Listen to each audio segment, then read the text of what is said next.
I'm Carrie McWhorter with the Alabama Baptist newspaper.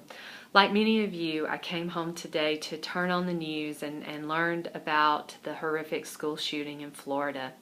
Throughout the years, the Alabama Baptist has covered many tragedies, and we've spoken to counselors who have given us tips for helping our readers navigate the difficult conversations that must happen after these situations, especially between parents and kids. As a parent, of course, my first thoughts were of my children and their school, and I'm sure many of you felt the same way. We wish we could shelter our children from knowing about such horrible situations, but we also know that through social media, through news, through conversations with friends, they know more than we think. They're never in the dark.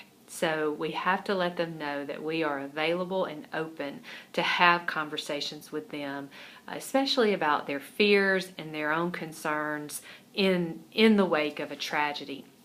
So I've pulled together some tips from past articles from counselors about ways that we can engage with our children in conversation and help them deal with their own fears and confusion in these situations.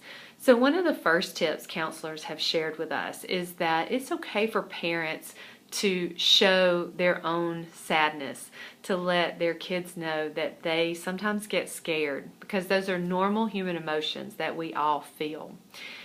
We can't promise our children that nothing bad will ever happen to them, whether it's at school or anywhere else, but we can remind them that God is with people who are hurting and God is with us.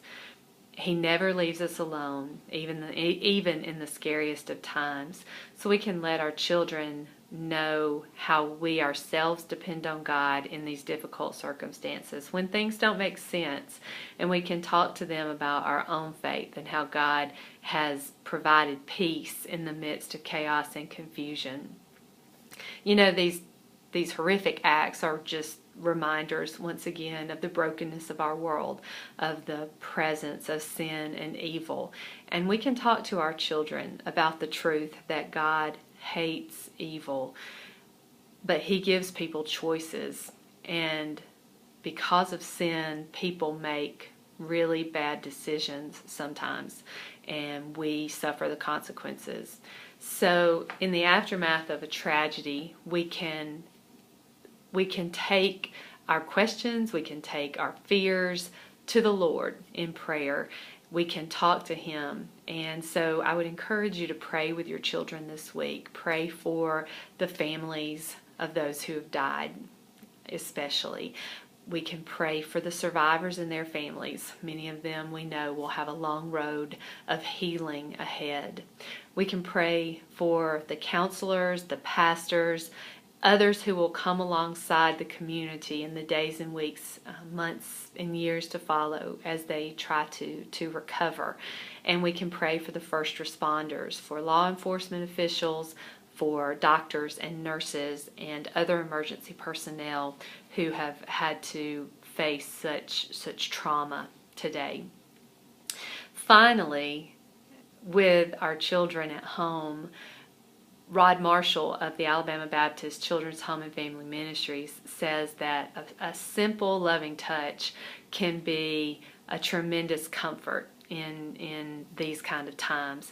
So just an extra cuddle on the couch, an extra hug, whatever there, just a loving touch can make a big difference in just providing some comfort both to you and your child.